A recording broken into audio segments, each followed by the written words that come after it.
the network for the AV industry. What are you listening to? This is AV.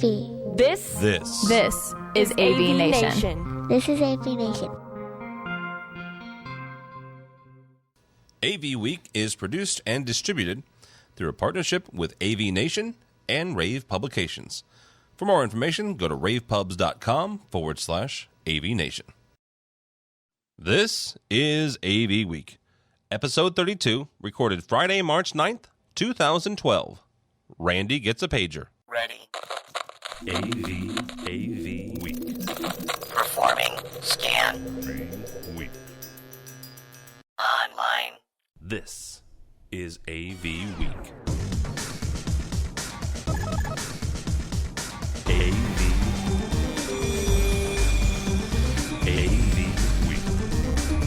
It's time for AV Week, your weekly wrap-up of audiovisual news and information. I'm your host, Tim Albright. Welcome to this week's show. This is kind of a special edition for me. Personally, I've had a long love of Crestron, so it's my very, very good pleasure to welcome all four gentlemen here today. The first one up for welcoming is Randy Klein. Randy is the Executive Vice President from Crestron Electronics. Welcome, sir. Thank you, sir. Also with him is Fred Bargetzi. He is the Vice President of Technology for Crestron Electronics. Him. In studio with me is Michael Drainer. He is of Tech Electronics. All kinds of electronics going on. Yay, I'm back. And from the West Coast, Rich Fregosa from Fregosa Designs. How are you, Dud? Hey, guys. I'm doing good. I'm actually in a undisclosed location in a Crestron-controlled 16-seat personal theater. So I thought I'd bring, that little bit of ambiance to the conversation. Well, that's why we have Fred on, is in case you have any problems. So Live tech support. Let's get live tech support. Is it on? Did you plug it in? Do you have the firmware updated? Today, I don't know what you're talking about. Today on AV Week. It's Tuesday. It's Firmware Tuesdays. That's only on Firmware Microsoft. Tuesdays. That's only on Microsoft. I am not a service pack. Today we're going to talk about, it's already gone downhill, what an experience center is and who it's for. GovCom and the GB Expo are co-locating together. Sounds like cohabitating, actually. Why we're still buying DVDs, the analog sunset / the digital transition. But first, we're going to talk about Apple. This week, the folks from Silicon Valley rolled out their latest and greatest technology, and that is the new iPad. It's not called the iPad 3. It's not called the iPad HD. It's called the new iPad, which is kind of boring. But it has a faster processor. It has a better camera, a way better camera. It has higher graphics. I think during the presentation, Tim Cook said 4 times the amount of pixels. It's bigger than HD. It's bigger than 1900 by 1080. And just like everything else coming down the pike from Apple, it has AirPlay. If you're not familiar with what AirPlay is the ability to throw, let's say, over the air, any kind of audio and video from an iPad, from an iPhone. Once Mountain Lion comes out in the summer, stuff from that to an Apple TV device, whether that's, the little hockey puck device or, an actual TV if they ever release one of those. Rich? The fabled unicorn? Yeah, the unicorn one. The quadricorn. Is this... Okay, here's my 2 cents, and I'll kick it around the horn with you guys. I was underimpressed with this. Incredibly underimpressed. I expected more, I think. How is this, besides the AirPlay thing, which I think is really cool, and I think it has a lot of impact for our industry, is this, should this have been a bigger step for them, or was this what you expected when it comes to the iPad? I actually anticipated this kind of being, I actually thought it was going to wind up being like the iPad S. It was going to be an incremental upgrade at this point. They would wind up delivering, because we still got WWDC, towards the end, the Worldwide Developers Conference, where they're going to be launching the new iOS platform. I kind of expected it. I think everybody figured the Retina display was going to be in there, and then the rumor mill kind of went nuts. Really, I think what it heralded more than anything else was the 1080p, moving towards 1080p, and them working to create the ecosystem, this whole Apple ecosystem where they're saying we are. He probably used the phrase, what was it, about a dozen times. They've entered the post-PC era. Yeah, but Jobs said that too. But they really pushed it this time. Bringing out the numbers, what was it? 172 million devices that were pushed out. 62 million of them last quarter. I mean, just staggering numbers. And they are preparing people to say, look, you're going to consume these on a regular basis because of the price that's coming in. It's starting at, $4.99 or whatever it is. They're $3.99 now with the iPad 2. The iPad? No, the new iPad. No, the new I'm iPad. saying, yes, but they're keeping the iPad. 2. So really, the new price point is $400. Right. And I think what they're doing is that they're just basically saying, here, we're going to give you all of these flavors to choose from. The iPad is going to be your device. They didn't. There's a specific reason why I think they didn't put in more memory in it. They're saying we're just going to put it in the cloud. At this point, forget about your storage issues. Forget about all of these things. We are going to go ahead and be your service provider, start to finish. And the iPad is just your delivery system now, along with whatever else we come with down the line. So in terms of the unit itself, it's kind of what I expected. I think everybody was really looking for something like 2 years ago, where the iPad revolutionized the market. Now we're getting into incremental updates. I mean, they've defined the market now. Now what they're doing is they're refining it and catching it up with all of their other devices in their product line. So they're iPhoning it. And like any good consumer electronics manufacturer, this is Fred, by the way, they have to come out with new features and things to make you want to get it, right? They got to keep it fresh. What's the difference between 3D with video today? I mean, what's the acceptance rate on 3D? But yet you got to have it. You got to have a TV with 3D. This is really just the next generation for these guys stepping it up and creating that need and that want. And if you look at it, what's really interesting, I mean, the product's incredible, right, as it is, right, even if you just take the iPad 2. But if you notice the pricing on this thing, they seem to be edging upwards. A 64 gig, and as Rich said, maybe you don't even need that, but a 64 gig with Wi-Fi and 4G is $829. Yeah. I mean, that's encroaching on laptop territory. And so it's just interesting how they're really pushing the envelope with this whole thing. But back to your question, were you unimpressed with? You said, are we unimpressed, right, yeah. Timothy? So, I was listening to the news reports on the day that they to the television when they were announcing it, and they said, if you think about what Apple has done, and I have a Mac and I have iPhones and iPads and I run boot camps and things like that. But if you think about what Apple has done, before an iPad, there was no such thing as a tablet computer per se, and they created this industry. And all these gajillions of tablets and iPads that they sold and everything, they've created this industry.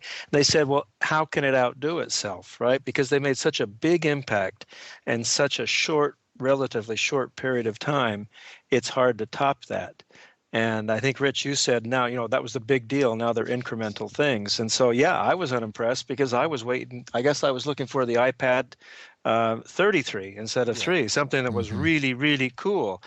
I think, so was I unimpressed? Yeah, but I think I think now we're down to reality. There's no big bang anymore and no bolt of lightning. We're bound to these incremental things. It's like every other aspect of technology.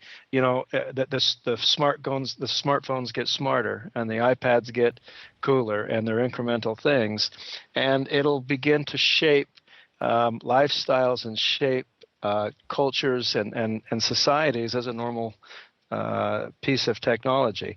I think it's absolutely nothing but great for our industry, because look what it does.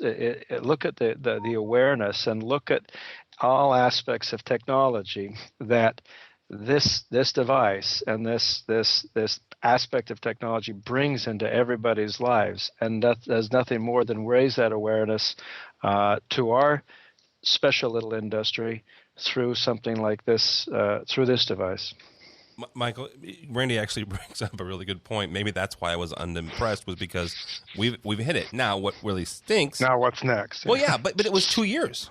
Yes, yeah. but watch. Watch nothing. He's right. We've hit the plateau. We've hit the plateau for the moment, but don't underestimate Pinky in the brain.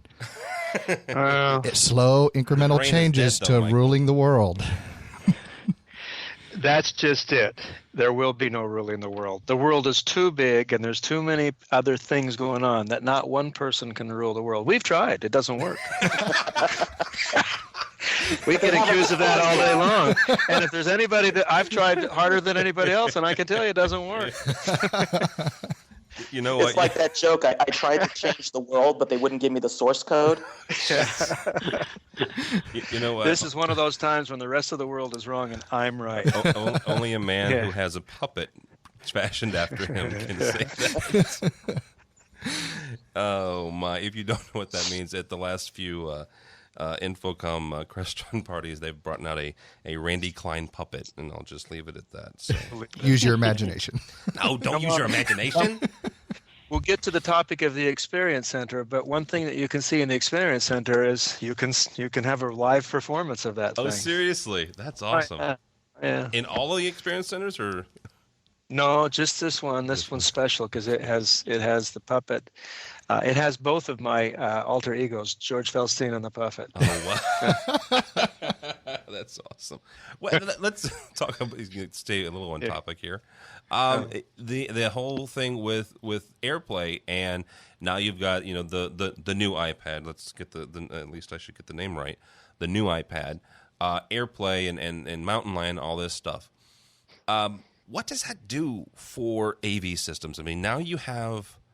I mean, yeah, technically, and every engineer that I talk to is going to say, well, all it really is another device. We're going to plug it into the thing and stuff like that. Yeah, but in my head, I have an iPad, which is now not only a source now, but it's also my control. It's the control for my control system, right? I mean, you guys have Crestron to some degree, yes. Yeah, but you guys have over the last few years, you were the first company that I'm aware of. I could be wrong about this, that had some sort of, let's call it mobile control. Let's not even chain it to iPad or iOS, but let's call it mobile control because you have Android now. And how is that changing with stuff like this? Your mobile control, because you guys you have really big, nice touch panels, and now this thing is some of the clients, the end users, are asking this thing to be not only my controller now, because it's my iPad, so it should do everything, but it's also now my source for all this stuff. I mean, is that going to be an issue juggling all that stuff, or is it no problem? Honestly, I think it's just another opportunity for all of us in the industry because as a source, it's one of many types of sources today. And one of the things about Apple, which is great, is all their equipment works with their equipment. But Apple also is very unique in the fact that they like to do it their own way. So AirPlay is very, let's just call it unique and/or proprietary to Apple.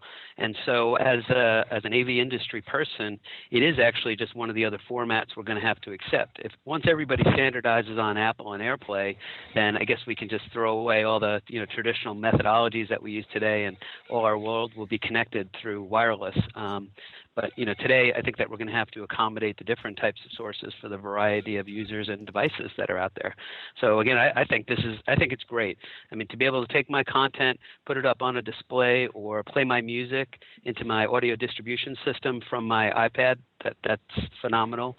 And again, it just presents opportunity for all of us.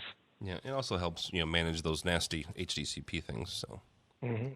The one, and maybe Rich can attest to this. The one misnomer, and it's just an educational thing, and the best education is by use.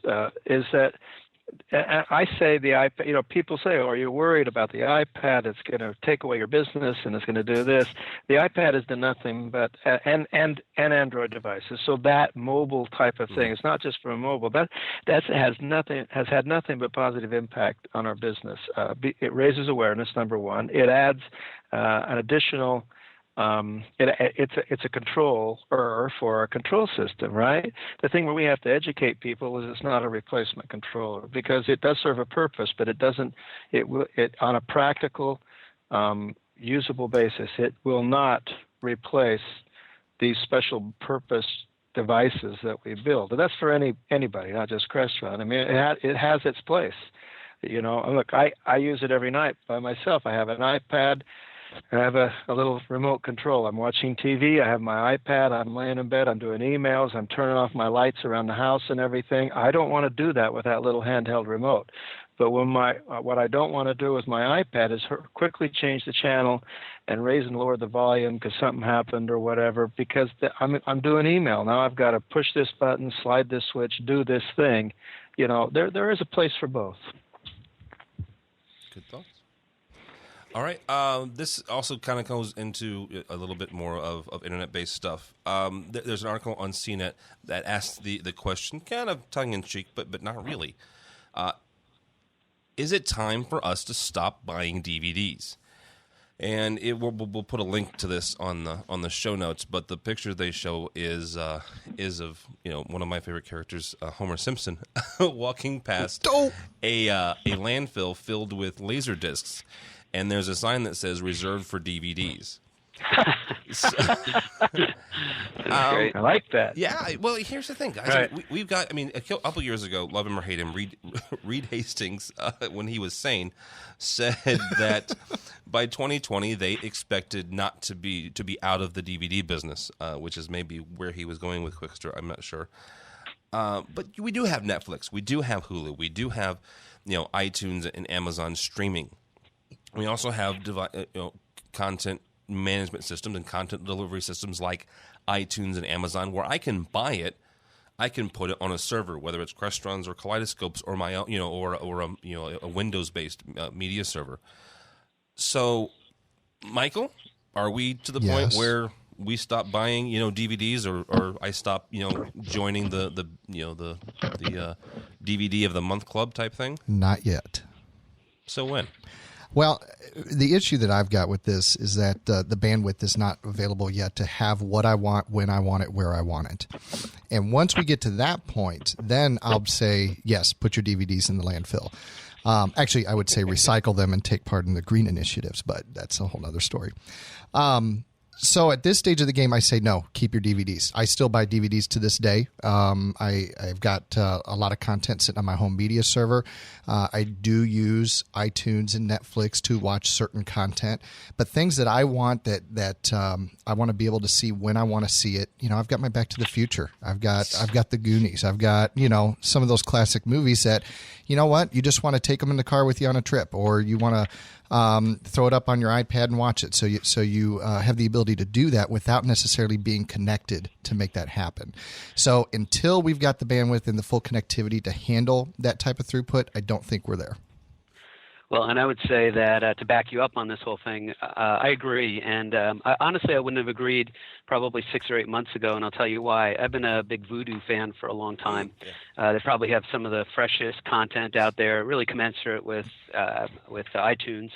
And but the big difference between Vudu was it was higher definition. They have something called HDX, and it looks pretty good. However, and I'll put the however in there, it looks good when you're watching on your LCD screen. If you're fortunate enough to have a large screen display, let's say a projector and 100-inch plus display, all of a sudden that whole thing breaks down, the experience breaks down. And the difference between Blu-ray and what you can get on any streaming service of the best possible kind today, and I think even into the future based on bandwidth, or near future I should say, you still need that content on a disc. And so I think it's going to stick around for a little while longer, at least in the highest quality. Makes sense.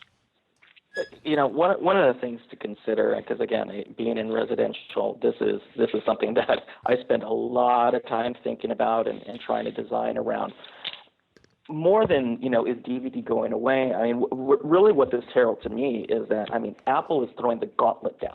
Now that they're saying, look, we support 1080p, and we're going to go ahead and store it. There's always been a couple of issues with media, and it's always been convenience.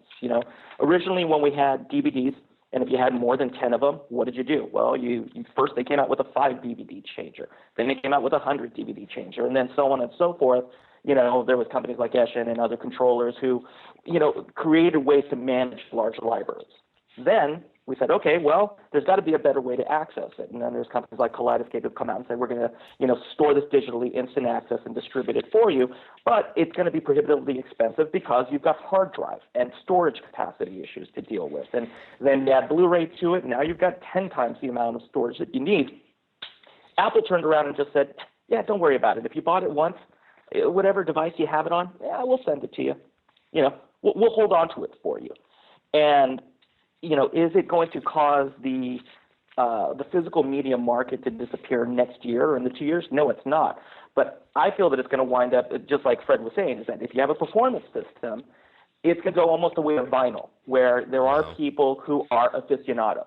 And they say, absolutely. We've still got Laserdisc players floating around. I've still got my original THX Laserdisc, my demo disc floating around. And it's cool. That's because he's got all the Star Wars series on there.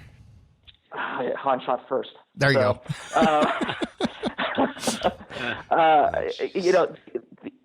What's happening is that, and also the consumers are changing. I'm in my 40s. So I still remember going from vinyl to a cassette tape to a CD of an album and procuring that entire music collection in its entirety. The generation of consumers that are coming up don't operate that way. And so one of the things that I'm constantly looking at is saying, yeah, these are the systems that we as 40-something-year-old guys may buy, or 40-something-year-old families with kids, but the new generation of consumers coming up are consuming their content in completely new ways. They are going to their iPads, to their laptops, to their phones to get to that medium. And what do they want? They want the convenience of it. Yep. Sure, we're trying to educate them on the quality and the performance, but it is an uphill sell, and it makes sense. Again, it's that I love performance systems, but I've got 2 kids. I love the ability to just be able to pull up a show. Like you said, grab a DVD and throw it in your car. How many people use a DVD car player anymore? I've got little, I've got little mounts for iPads now that sit in the back of my car, and then kids pull up their shows. Well, I think you hit the nail on the head there, Rich. It's I want it and I want it now. It's the I want it now generation, and quality is secondary to the convenience. But you're still going to have that cult following. How many of you still buy CDs? I don't know if you guys are audiophiles like myself, but I still, I've got a good collection of music that I buy on iTunes and things like that, just kind of casual listening. But if it's something I really want and I want the quality and I want the experience, I buy the CD because I get it fully uncompressed. I get it in the way that the artist intended it to be delivered, not something that is some weird sample rate. And even with lossless compression, you still hear those issues. And I think the same holds true with video. I'm not going to argue with you about this, but 44.1 is not how the artist intended it. Well, I agree with you there, but that's when you go get your vinyl. Well, yes, there it is. Randy, are these guys right when it comes to DVDs not going away? I like Rich remember buying vinyl, buying cassettes. Good Lord, I remember having a country album on 8-track for crying out loud. So, is DVD going away, or is it going to end up being a niche eventually, I guess? Well, first off, I'm glad we're not on video because I'm not going to tell you I'm in my 40s. Let's get you're that in your 40s. Second, we don't know better. You can tell me you're in your 30s for crying out loud. Yeah, that's what I'm saying. So I don't know. I don't even know what a DVD is. I'm that old. No. I'll put it to you this way. And yes, I'm beyond my 40s, and I've got kids, and the kids have they're young kids. I've got old kids, and we got friends that come over, and I think I don't know what the word going away means, but I think that it takes a long time for anything to quote go away, especially as and there is some relationship to how long it's been around. If something's been around for a long time. You guys remember Laserdiscs weren't around that long, and they were far more marketed and more prevalent in education and some commercial uses, not in consumer. DVDs have been around for, relatively speaking, a much longer time, and they're far more widely used in the consumer space. So That said, you go home, and I think we want to have a variety of different sources. I want to get my Hulu. I want to get our Crestron media server. I want to get anything iTunes, and I want to go over to the cabinet when I'm just either lazy, tired, or something's wrong. I can't figure out some user interface, and take out the DVD that we've already watched a million times that we want to watch it again. I think there's a time and a place for everything, and I don't see that particular medium going away anytime soon. So it might decline, it might change. We might have some other package for it, but the medium itself, I think, is around for a while. Yeah. Well, and if you look at Redbox too, I don't know if you know, they were running some big special where they were giving away DVD or renting them for free for a night, and they had a massive swell. And this is for physical medium still. So I do think it's going to decline, but it's like analog video. It takes a long time, and then finally, boom, gone. One thing that will decline faster, and ultimately, which is the perfect example, is how you get them. Because it costs money to put these big stores in these big in these big places, and that money, that's a very absolute thing. You have to have money to run a business. And so gone are the days where all these big stores pop up and you've got to get in your car and go down to the video store and give them your driver's license, give them money, and get the DVD. That for sure is gone. But that doesn't mean the medium's gone. Yep. Good thoughts. All right, you're listening to AV Week with Randy Klein. He's the Executive Vice President from Crestron Electronics. Fred Bargetzi, he's the Vice President of Technology for Crestron. Rich Fregosa from Fregosa Designs, and Michael Drainer from Tech Electronics. Crestron has been, I would say, one of the leaders when it comes to moving from analog to digital. Some people call it the analog sunset. I personally think that sounds kind of sad, so I don't like to think of it that way. Let's call it the digital transition. That sounds more nice, and we're moving. We're keep it cheery. We're advancing in technology. We're not saying the goodbye. Analog elephant burial ground. Oh, thank you. There you go. You'll just trump it out on we'll just give it a Viking farewell. Just call it like it is. You know what? If we could do a Viking farewell for analog, that would be killer. That's what we should do during InfoComm this year. Ooh, let's bury analog. Have a Viking funeral, with right. a big pile and the fire and everything. Absolutely. That'd be awesome. Oh, jeez. All right. So at the end of this year, you can't get analog out anymore. A couple years ago, they made it to where any DVDs you bought, or any DVD players rather, Blu-ray players you bought, they stopped producing them with the component output. And now at the end of this year, every DVD you buy that updates your firmware, even if you don't realize it's doing it, a new one will update your firmware with blacklists and firmware updates and stuff like that. It'll say, Mr. Component Output, let's turn you off, and then you are going to have to be forced to move into digital.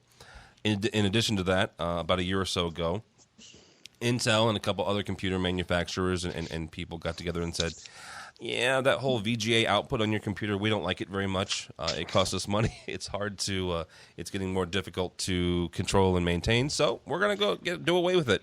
Roughly 2015-ish.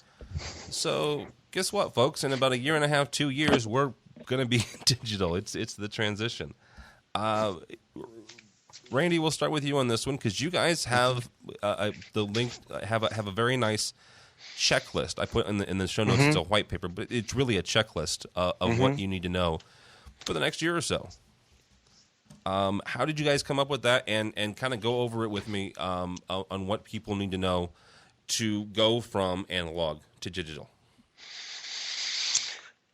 Well, first off, this digital business is something. It's nothing new to us. We started our product development more than 7 years ago. We've shipped our products now over 2 years. That checklist shows a lot of different things, but and I'll speak to that in a second. But as far as what it means to us, today it's over a third of our business. It's hugely contributory to our growth of our company, which is substantially ahead of where we were last year and ahead of where we were in 2008, which was our highest year. So digital is ever important to our company. Digital is ever important to our industry, and it also says beyond those numbers of what the opportunity is out there for everybody in our industry and the requirement. Because as you explained about laptops and VGAs and et cetera, it's a need now. It's a requirement. It's not just a luxury. And every day, every month that goes by, that requirement, that need is going to be far more prevalent in every aspect of commercial and residential technology spaces. So it's important. We developed a check sheet to really tell people what we've done and what we're about as far as our digital offering goes. We have 10,000 certified engineers and designers out there. That's as much or more than Infocom has all CTS in classes. I don't say that because, hey, this is more than Infocom, but I say that was done in 2 years. That shows the need. There's 10,000 people in less than 2 years that have come to classes to be certified, and we're teaching them new skills and new technologies. It says that in order to really do this successfully, you should have a total endpoint to endpoint solution. You can't mix a bunch of pieces. It's complex. There's a lot of moving parts, and there's a lot of dynamic issues to creating a total solution. And you have to have all those parts. If you think back, that was early on. That was Cisco's fame to claim. Mm-hmm. They provided an endpoint to endpoint solution. And so what we're creating the checklist for is to say, hey, if you should do this, and before you do it, make sure that it's a self-promoting thing. We're trying to promote our product line, our company as well, but it says you got to do these things. Well, it does, and Fred, I'm one of the 10,000. I didn't Yeah, know I mean, 10,000. the checklist is the marketing piece, but it's a three-part thing. There's a checklist, there's a PowerPoint that maybe salespeople use to our customers, but then there's a white paper that Fred and his team created, and that's the technical aspects points behind that. Well, and if you look at the world, Tim, today, to your point, if you went to CES this year, one of the big things was Ultrabooks, and that's really the rest of the world.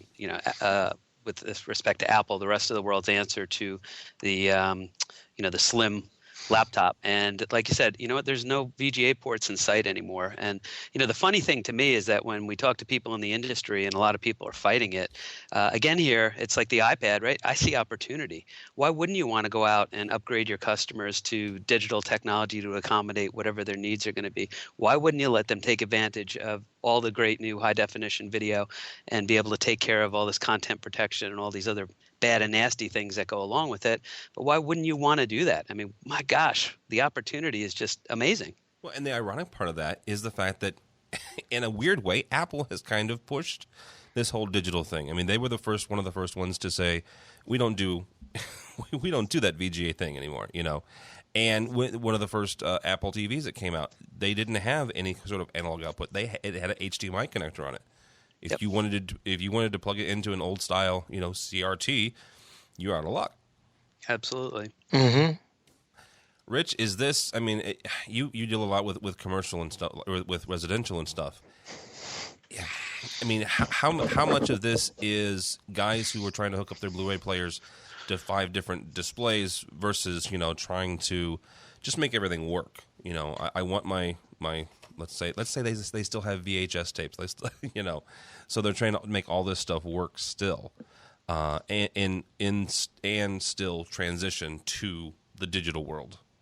Well, I mean, you're seeing more and more of it every day. Again, like you just said, is that you go into a store, you go into any brick and mortar store, you order a piece online, and you go, wow, I've got the brand new gadget, and you run over to hook it up to your 3-4-year-old TV, and there's no digital input port. And now you're sitting there going, okay, I've got a device that does digital out only. I've got another device that only has analog in.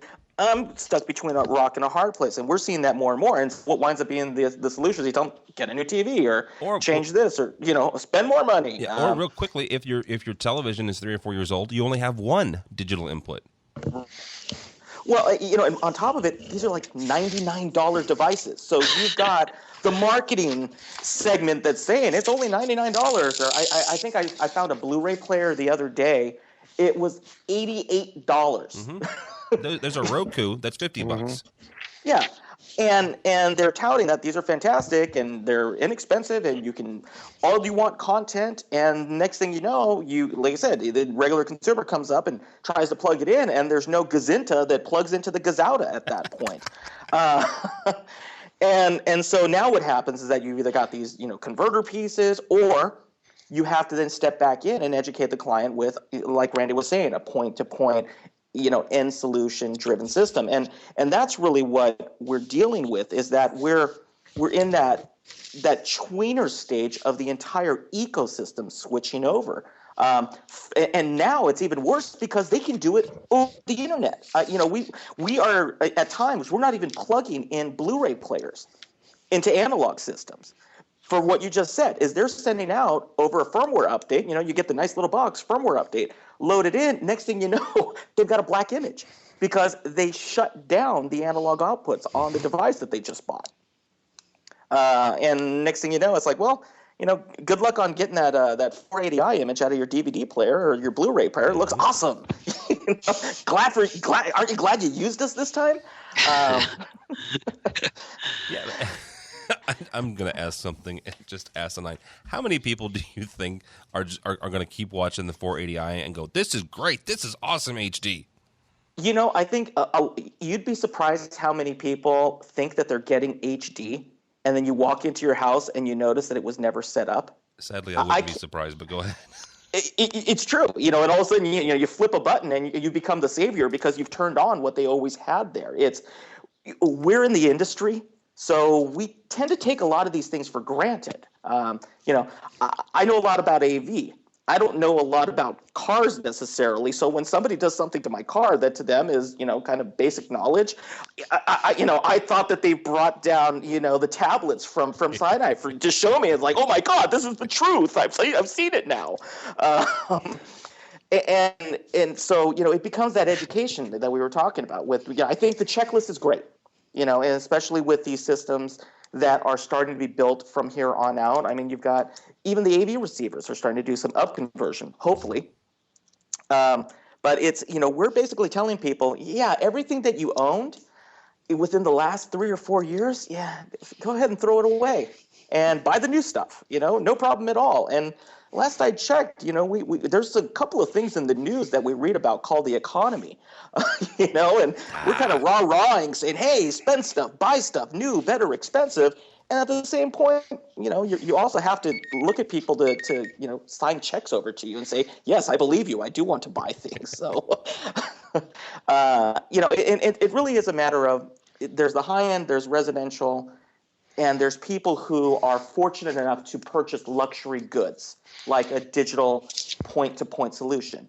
And then there are the relatively normal consumers who maybe don't have the ability to make that investment. So what did they do? They bought 15 million iPads last quarter. Yeah. They're taking that money and they're investing it in different goods. So, the onus is on us to be able to say, if you want entertainment, here's how you got to do it. But we're fighting ourselves. I mean, and this isn't even a technology problem. This is a litigation problem. This is purely about the studio saying, we believe you're going to pirate things. So we don't trust you.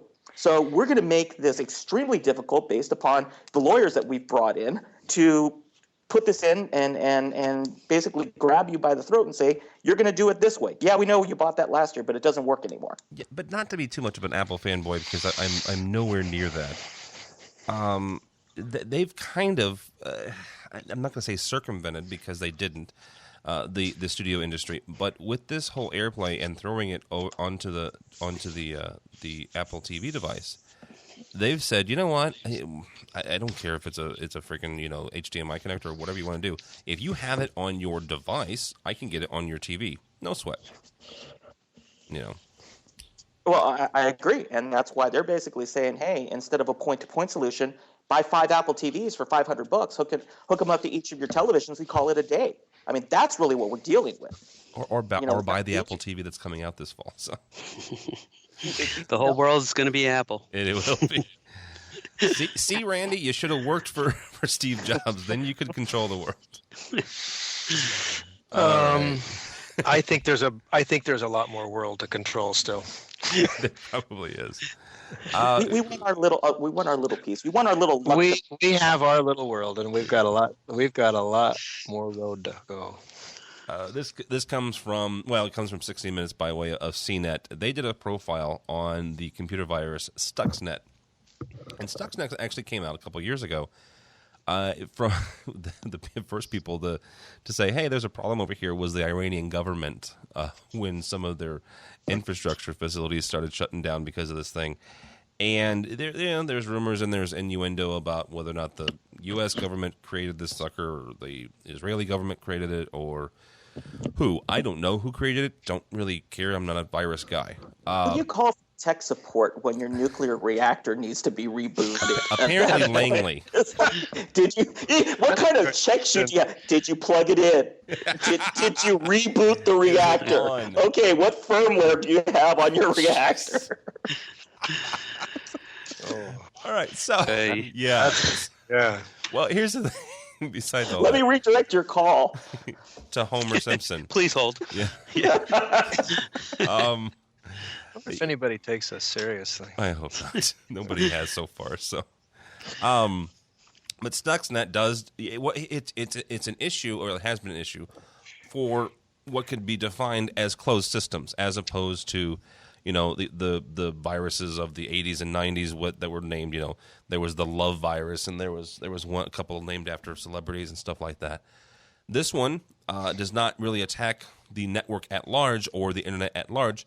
It attacks closed systems. The reason I bring this up is because 60 Minutes did a story on it, and it got me to thinking: are we vulnerable to this at all, guys? I mean, because our AV systems are in effect closed systems, and every year that goes by, every Infocom that goes by, every device that gets released, we get more and more of our devices on the network.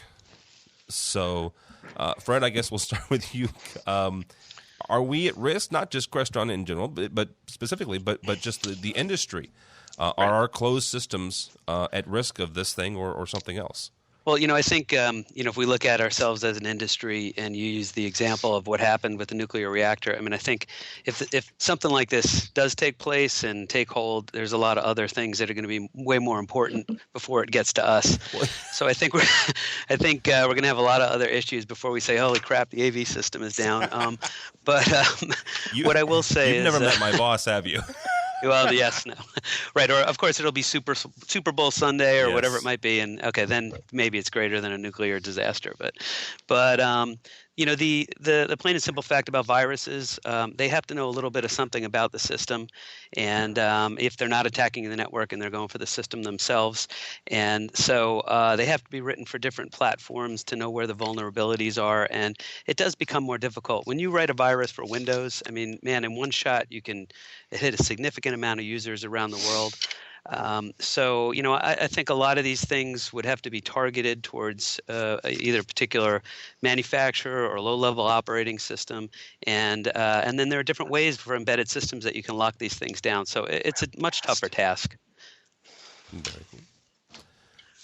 So in short, I don't think that this is something that we should be concerning ourselves too much with right now. You don't think it is? Rich, is this, no. You don't think that there's some disgruntled AMX employee somewhere hacking away and trying to write the Stuxnet for their processors? Well, we had this happen once. I don't know if Fred remembers, but this was probably about 10 or 11 years ago, right when the first Ethernet cards were coming out for control processors. There were people, the virus du jour was a denial of service attacks.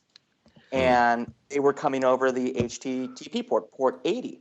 And it was slamming systems because, guess what? That was the port that we opened up on. And we responded. And, we found ways to make it more secure, and we learned down the line. I mean, that is the beauty, again, of Firmware Tuesdays. that, I think that, theoretically, is it a threat? There's a difference between possible and probable. Is it possible? Yes. Is it probable? No. And, exactly like you just said a second ago, who would be the most likely, person to do it? It would be somebody with an intimate knowledge of our industry who could, who was a disgruntled Crestron, AMX, whatever programmer who said, I know how these systems work. But at that point, you're talking about an isolated incident as opposed to, what Fred just said is that, the entire Windows using population of the world, as opposed to, a couple of people with some processors sitting around in a residence or in a commercial setting. All right. So I got all worked up over nothing. So earlier this month, which is nothing new, by the way, earlier this month, you guys, Crestron opened up an experience center in Cypress, California. Raves Gary Kay wrote a review of the New York one. He wrote a very nice review of that one. I'm just going to ask you a very simple question, Randy. Mm-hmm. What is an experience center, and who's it for? It's this thing that costs a lot of money. That's for you, Tim. That's for me. Yeah. We're like the shoemaker's shoes, and we're probably no different than many people. A year and a half ago, I woke up one day and says, "Gee, we have so many products and so many things to show. We've got to have a place to show it." And if you think about it, we get a few times a year where the whole industry comes. Infocom, let's say, there's 2 or 3 days. And that's still only a fraction of what we can show. So we opened up a quote experience center here in New Jersey. It's 20,000 square feet. In one of our main buildings here, and it's a trade show, let's call it, for the lack of a better thing. It's all of our products on display. It has a home theater and all kinds of wonderful stuff. That led me to the next step of we wanted to do it in several of our larger offices around the country. The first one being, the first one domestically here being in California, but we did duplicate this experience center we have here in New Jersey in several locations around the world, 2 in China, 1 in London, and 1 in Germany. But from the experience center, those were products, okay? And we did the one in New Jersey particularly because besides the products, we wanted people to come to our campus and experience the company because we are quite unique. We manufacture and engineer everything here, right in this little northwestern corner of New Jersey. We've got a couple thousand people here that all we do is invent and build stuff all day long, and it's a great story to tell.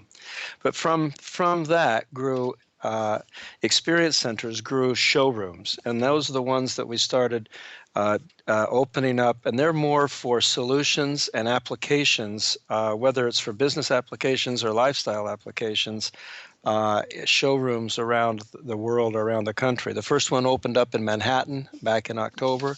We have one opening up in the Design Center in Beverly Hills in a couple of months. We've got one in Frankfurt, one in Frankfurt, several else around the world, and we've got 4 more planned around for this next year. All of these are for, you say who they're for. They're for really two people, not mutually exclusive statement. They're showrooms and workrooms for our dealers. There isn't a day go by that we have 2 or 3 different dealers bringing customers into these experience centers. Remember, experience centers are products, showrooms are solutions. Dealers are bringing in their customers every day, day in and day out, to the experience centers. And we're seeing hundreds of people every day in our showrooms around the country, around the world. So they're a wonderful forum to show our products, to show the solution, to tell the story of our company and of our industry and educate the people. There isn't anybody that walks out of here that we don't, I hate to say make a sale, but that we don't educate, enlighten, and ultimately make or enlarge, the proposal or sale that the dealer came in here with. Great tool. So is it I'm familiar with, like I said, I think earlier, your Chicago office, because I'm in St. Louis. That's the closest one to me. Is that, because that one's an education and sales office primarily. Yeah. Mm-hmm. So that doesn't have an experience center. Are the experience centers that plus the showroom experience and everything else, or is it just simply the showroom and the facilities there? Well, we have 16 offices around the United States, and I think a total of 91 around the world. Every one of these offices has training and support, and some cubicles for some sales guys, let's just call it. We're targeting certain offices around the country and around the world to put experience centers in. We have one in Las Vegas, our office in Las Vegas. We have one in a new one in Cyprus, as you went to, and we're targeting several core offices. Chicago is on that list. Outside of the offices and not connected with a Crestron office is the showroom concept, and those generally will go into design or architects building. The one in Manhattan is in the D&D building. It's a design building. It's where designers go, and it's a great concept. I mean, designers take their clients. I've watched it personally. The husband and the wife come. The wife's got to go pick out the sofa and the sheets and all that stuff. We're going to go see TVs. There's Crestron. It's a great concept, and we have an interior designer program as well that refers and for referral work and things like that. So it's working out wonderful. Wow. All right. Well, now I'm going to have to go see one then. So yeah, do it. All right. From Rave Publications, the GV Expo and GovCom are collating in 2012. Rich, we'll start with you on this one. Is this a good thing? Is this kind of what we expected? Or is this kind of like the next step? Because what it reminds me of NSCA and Infocom co-locating a couple years ago, and now NSCA is just kind of a part of Infocom. It's exactly what we're seeing happen. I think we called it in a couple of episodes ago that, what are the dealers complaining about is that, we can't go to all of these different shows. You can't expect us to leave our offices and, it's a 2 or 3 day trek plus travel time or everything else. And, when I read it, I thought about it, I went, gosh, shouldn't they be together in the first place? Yeah. And then to have them a month apart, I thought it was one of those common sense moves. They just went, we probably could do a lot better job if we just worked together on this. And I got to imagine that the attendees are really the ones who are saying, thanks for it at that point. And will one consume the other? Yeah, absolutely. Who's going to consume who? I'm not sure. I guess that depends on your perspective. Right. It's sooner or later, maybe we'll just all attend one giant international trade show. At this point, it's like everything under the sun. We come together and,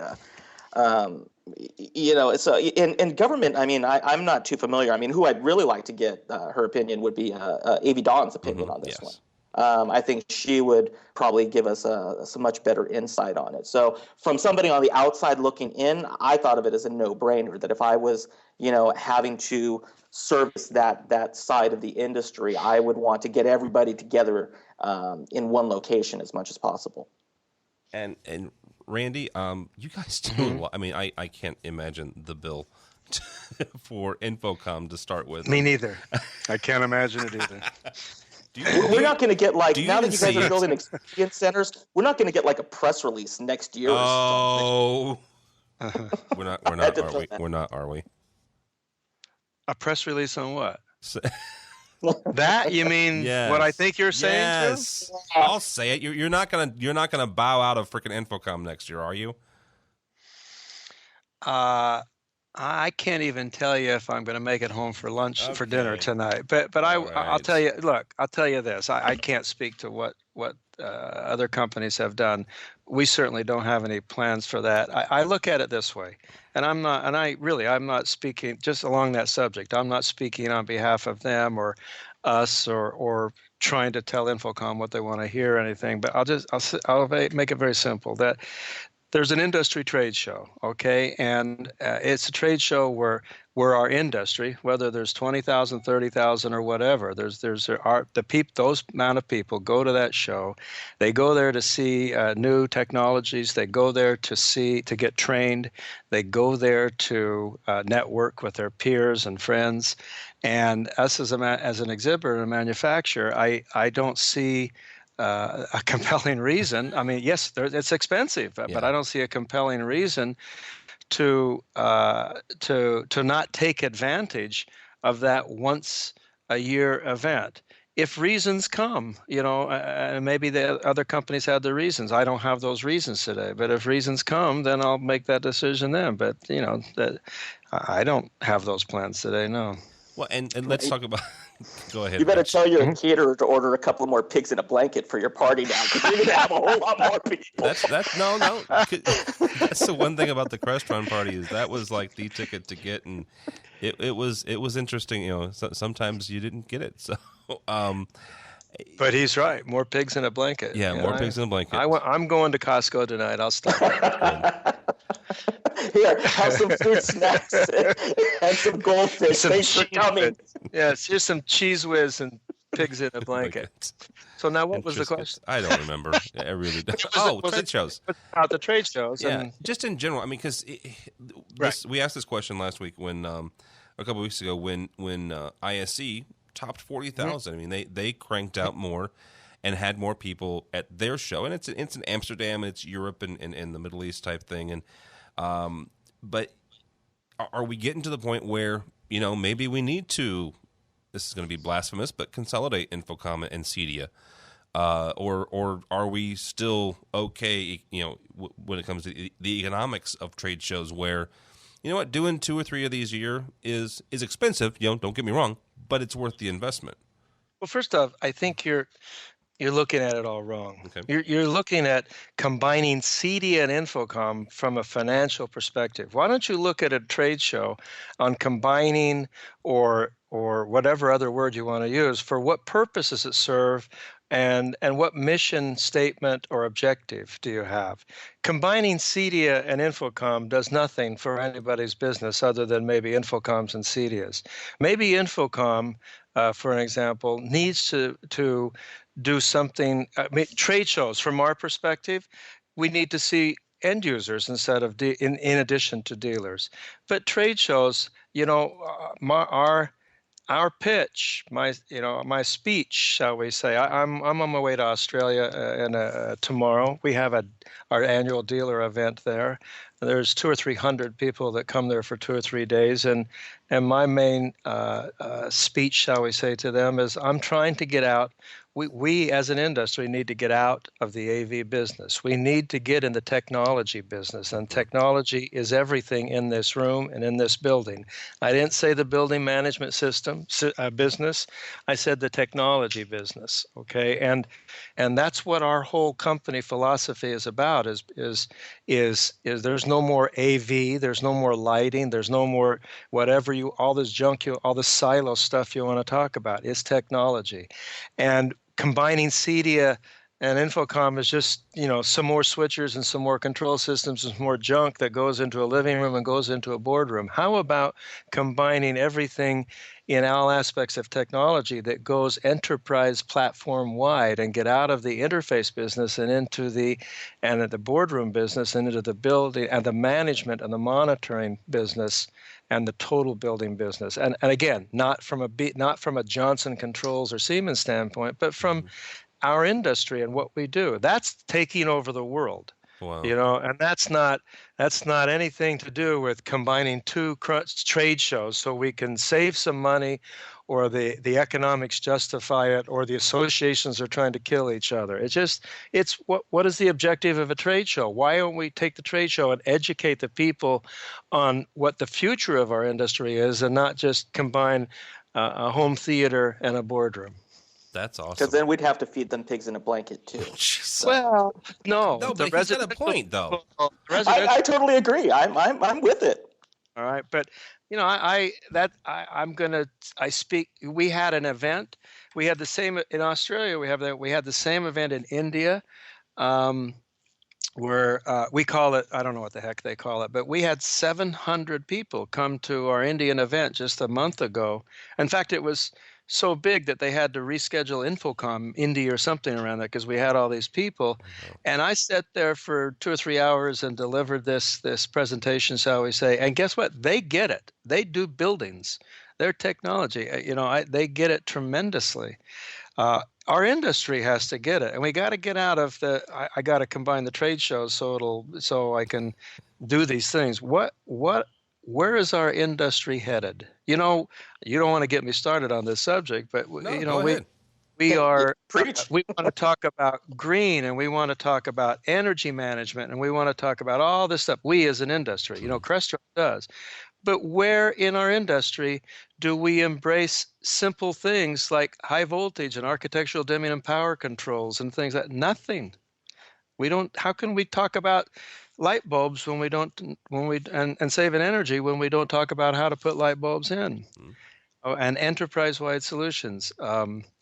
That's where I believe our industry has to go, and that's where we put our resources into education. If I was to pull out of Infocom, what I'd do is I'd make my own trade show on taking over the world and running the buildings. That's not because I'm mad at something or I want to make something else. It's because I'm not convinced that association or that event is furthering our industry along at the pace that I feel we as an industry, not as a company. I say it all day long. I have no problem in me and Crestron competing and being a viable entity and player in our industry. I'm more concerned about our industry being a viable industry in the world landscape out there. Yeah, because as it goes, so do you. I mean, that's right. 14 years ago, we brought Ethernet to this industry. We were the first ones, and our industry, balked at that. We made a box we made a box that we sold for $100 that we called a CEN OEM box. It had serial in and Ethernet out. We tried to sell it to projector manufacturers, and we got thrown out of Dodge.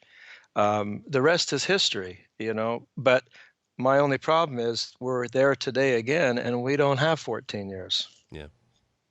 No, you're right. You don't. Because people like, Cisco and people like that are going to try to figure out ways to take over the world. I don't mean to pick on Cisco, but that whole that industry does not know what we know. They have that network, but look what us as an industry have learned about all. I mean, look, you guys, we're in this business, and I've been in this business 30 some odd years. You walk into a room, okay, and you're supposed to, quote, do this room. Look at all the different moving parts and all the stuff in here. That an AV guy can do that. No Cisco guy can do that. If they could do that, why did they buy Tandberg? They don't know what we know. We can do that, but we've got to change. Yeah, that's true. I think if you ever retire from Crestron, you should be a preacher. But that's just me. Really? You almost had me saying amen. That's the only reason I say that. So. I wanted to be a politician because there you can say anything. Well, that's true. That is true. One last story, guys. Infocom announced this week that they are streamlining their membership. So for you, Mr. Klein, it'll be $500. Thank you.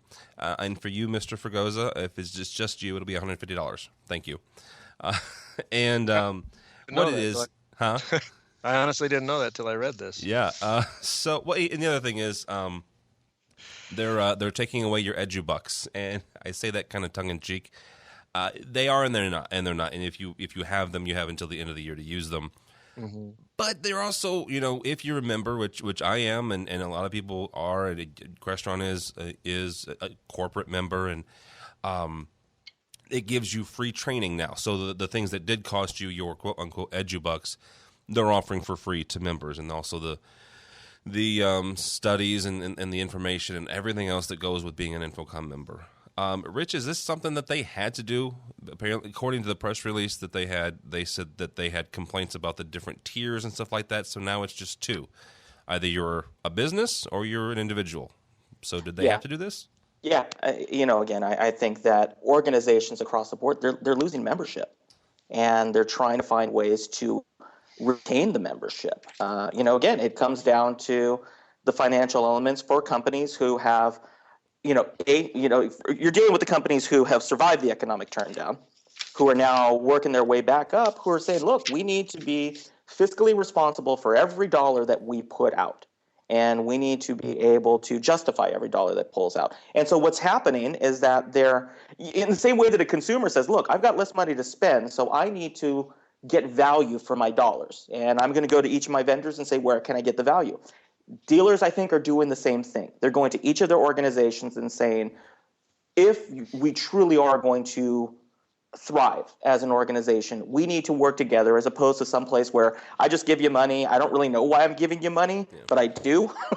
And away we go. And I think what this winds up being is a way for Infocom to be able to say, two choices. This is how you belong. This is what we offer you. CEDIA is, restructuring in some similar manner, saying, how are we actually helping you as an organization? And I think that's what Infocom is trying to do right now. I mean, they're revising the membership structure. That basically, to me, that says, hey, look, we want to keep you, so we're going to find ways to make it worth your while to stay. And to do that, we're going to make it a whole lot less complicated. Yeah. So, Mr. Klein, I guess all you have to pay is $500 now a year. So I paid the $1,000. Do I get $500 back? I don't know. We'll have to talk to Randy Lemke. So. I'll just say, I as I said, I didn't know anything until you just said it, but or until I read that thing in advance of this this recording. But I support anything that supports education. That's all I'll say to it. If it helps and advances education, I'm all for it. Yeah, and that is one of the really cool things about this, is because now as organizations you can.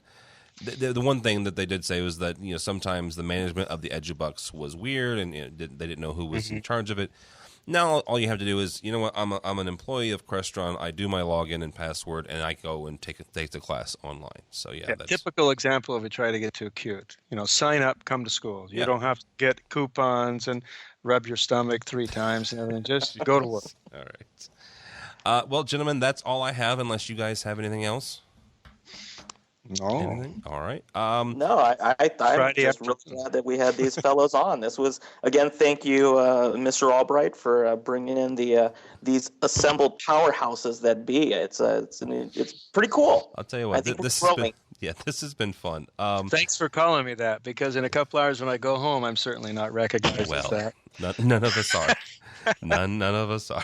Yeah. So, Fred Bargetzi, Vice President of Technology for Crestron, had to drop off, as well as Michael Drainer from Tech Electronics.